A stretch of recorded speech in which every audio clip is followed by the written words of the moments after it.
Assalamualaikum. Welcome to Learners Academy. Me Anam Khan. Lesson number 7, Nervous System. How nervous system work. जैसे कि हम सबको पता है नर्वस सिस्टम जो है मीन के ब्रेन ह्यूमन बीइंग्स और एनिमल्स में कंट्रोल करता है बिहेवियर को। हम जिस तरह से इवेंट्स पे रिस्पॉन्स देते हैं, ये जो भी हम एक्टिविटी करते हैं वो कंट्रोल करता है हमारा नर्वस सिस्टम, मीन के हमारा ब्रेन। नर्वस सिस्टम रिसीव करता है इंफॉर्मेशन को, चेंजेस जो आ रही हैं एनवायरनमेंट में, फ्रॉम सेंसरी ऑर्गन्स लाइक हमारे जो सेंस ऑर्गन्स हैं, ईयर, नोज़, आइज़, और इसको ट्रांसमिट करता है directions that tell our muscles and other internal organs how to react. जो सेंसेस से हम रिसीव कर रहे हैं चीज़ों को, उनको फिर आगे भेजता है कि किस तरह से हमने इन पे रिएक्ट करना है। ब्रेन स्टोर करता है इंफॉर्मेशन को, being a repository for our memory of past events, and provides our capability for thinking, reasoning and creating। Brain हमारा इंफॉर्मेशन को स्टोर करता है, उसके अलावा हमें प्रोवाइड करता है कैपेबिलिटी सोचने के लिए, रीज़न करने के लिए और चीज़ों को क्रिएट करने के लिए।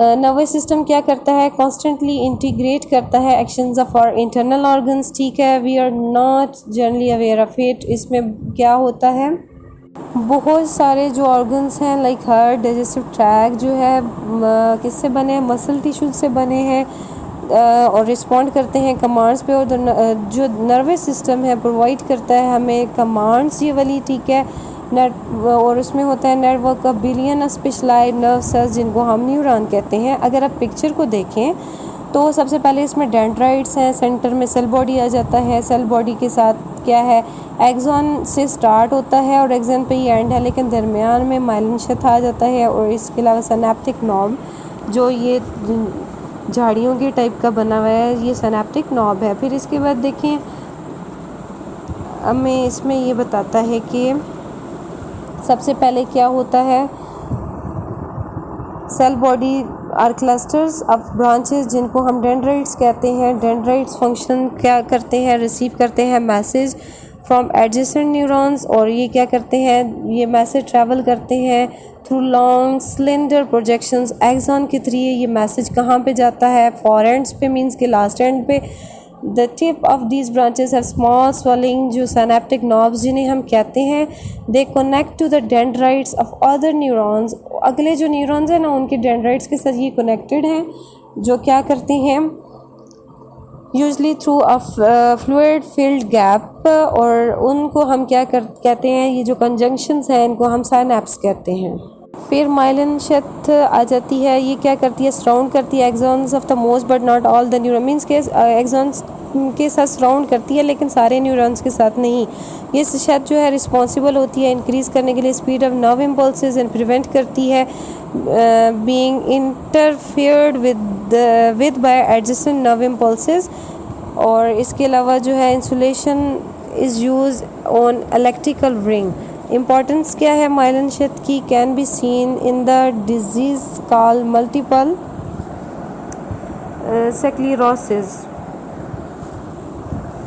जो कि हो सकती है उस टाइम पे जब माइलिन शेथ जो है डिजेनरेट हो जाती है और नर्व जो है बहुत बिकम सर्व। ठीक है, उसकी वजह से ये डिज़ीज़ होती है। और इसके अलावा आप अगर देखें तो जब बर्थ होती है उस टाइम पे किस तरह की होती हैं ये माइलिन शेथ, और फिर जब 1 मंथ का हो जाता है, जब 6 मंथ का, और जब 2 इयर्स होते हैं तो बहुत ज़्यादा इसमें कंजस्टेड हो जाता है ये सारा सिस्टम। माइलिन शेथ जो है कवर करता है न्यूरॉन को। इसमें देखें कहता है जब फर्स्ट ईयर ऑफ लाइफ होता है तो माइलिन शेथ का जो प्रोग्रेस है spread down the body from the head to shoulders to the arms and hands and the upper chest and abdomen and then the legs and the legs and the feet. This sequence is reflected in the individual's motor development. The upper part of the body are brought under control at earlier ages of the lower part.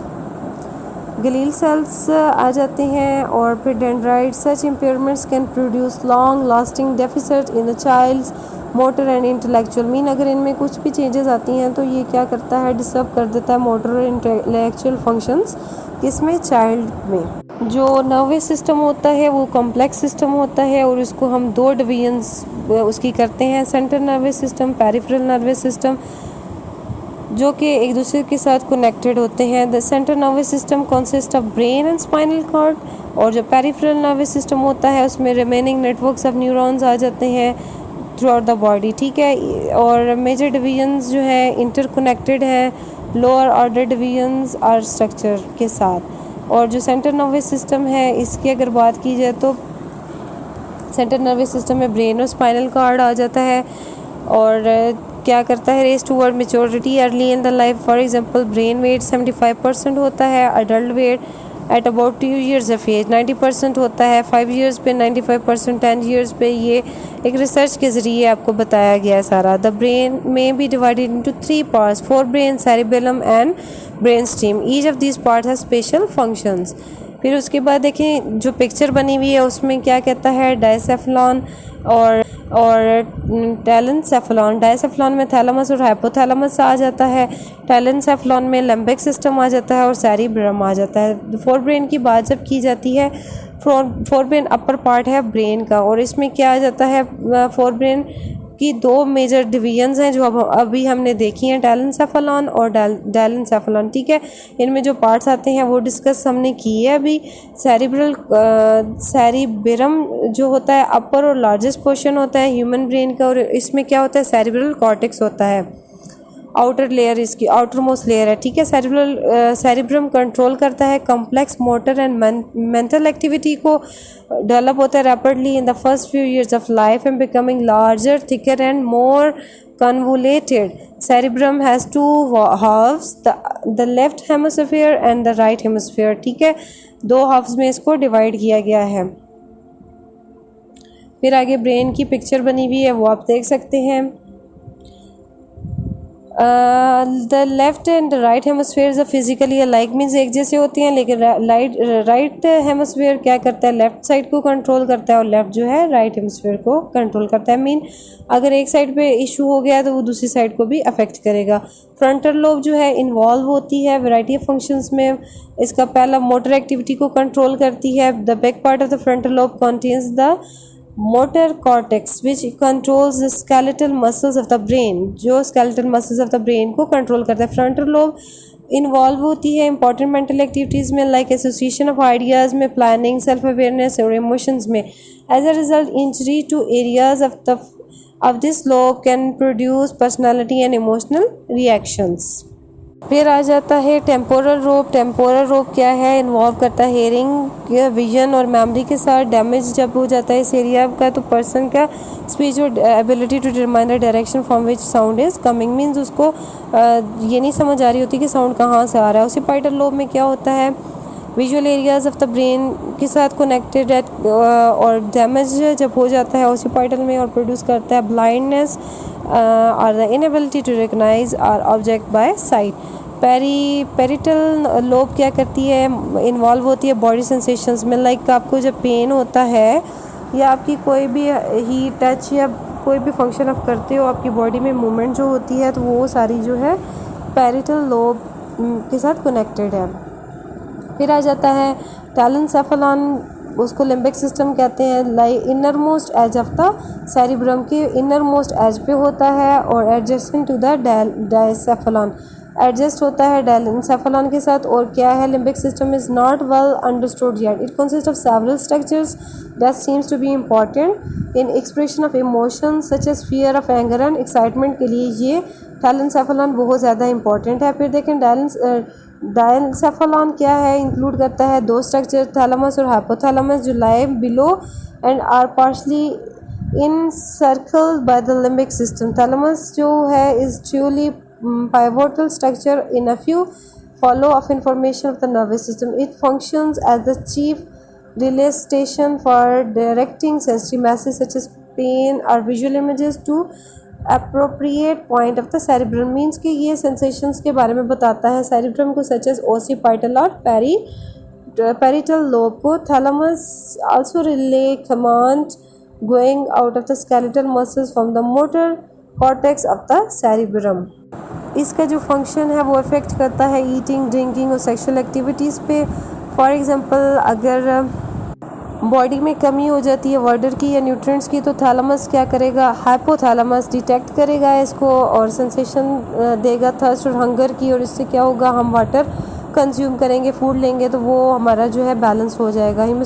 हीमोस्टैसिस का जो process है means वो भी इसमें control हो रहा है, like a state of balance और normal function among our body systems. Next part देखते हैं सेरिबेलम। सेरिबेलम क्या है, like back of the brain below the cerebrum. Cerebrum के बिलो पे ये लाई करता है। मेन फंक्शन सेरिबेलम का क्या होता है, मेंटेन करता है बॉडी बैलेंस को, कोऑर्डिनेट करता है मूवमेंट्स को, और ये नर्व कनेक्शन प्रोवाइड करता है मोटर कॉर्टेक्स और सेरिब्रम के दरमियान एंड मोर सेंस ऑर्गन के दरमियान, ठीक है। Where areas of the cerebrum initiate specific movement, the cerebellum makes our actions precise and well coordinated. Next आ जाता है ब्रेन स्टेम। लोएस्ट पोर्शन है ब्रेन का, ठीक है, इसको ब्रेन स्टेम कहते हैं, और ये जो है टॉप ऑफ स्पाइनल कॉर्ड होता है। इसमें 4 पार्ट्स होते हैं, mid brain, pons, reticular system और मेडुला आ जाता है, ठीक है। मिड ब्रेन लाई करता है top of the brain stem. It consist of directly, ये कनेक्ट होता है डायरेक्टली थैलेमस के साथ जो कि इसके ऊपर है, which relays message to various part of the forebrain. Message देता है फोर ब्रेन के पार्ट्स को। मिड ब्रेन रिसीव करता है information from the visual and auditory system से, and specially important in muscle movement. The disorder called Parkinson disease result from the degeneration of an area of the midbrain. जब midbrain के areas में degeneration होती है तो Parkinson disease हो सकती है बंदे को। रेटिकुलर सिस्टम की बात करते हैं। नेटवर्क है न्यूरॉन्स का जो कि एक्सटेंड होता है bottom to top of the brain stem and into the thalamus. The reticular system play important role in controlling और state of sleep, arousal and attention को कंट्रोल करता है, ठीक है। जब लोग सफ़र कर रहे होते हैं कोमा से, often it is this system injured और डिसऑर्डर्ड, ये सिस्टम डिसऑर्डर्ड हो जाता है, तब वो इस तरह की इश्यूज से सफ़र करते हैं। एपिलेप्सी और condition in which a victim may become unconscious and begin to convulse seems to involve an abnormality in the reticular system. One type of epileptic seizure called grand mal may result from the in the reticular system, means कि ये भी reticular system की वजह से होता है। Next पोन्स क्या करती हैं, form a large bulge at the front of the brain steam, means के ब्रेन स्टीम के स्टार्ट पे पोन्स होते हैं जो कि इन्वॉल्व हैं आई मूवमेंट, फेशियल एक्सप्रेशंस के लिए, आपकी च्यूइंग प्रोसेस के लिए। नेक्स्ट आ जाता है spinal cord. Spinal cord extended down the spine from the brain stem in the spinal cord, और मेजर न्यूरल पाथ हैं जो ट्रांसमिट करते हैं मैसेज ब्रेन से बहुत सारे बॉडी पार्ट्स की तरफ। ये कंसिस्ट करता है न्यूरॉन्स पे, ठीक है। इसमें न्यूरॉन्स हैं, मैसेज क्या करते हैं, impulse away from efferent direction से मैसेज लेके जाते हैं impulse toward efferent of the brain. Efferent command क्या है, ट्रैवल डाउन द कॉर्ड और their way to produce muscle actions provide करती हैं। कौन सी, एफरेंट कमांड्स, ठीक है। और एफरेंट इम्पल्सेस क्या करती हैं, spinal cord from sense organs to all parts of the body message लेके जाती हैं।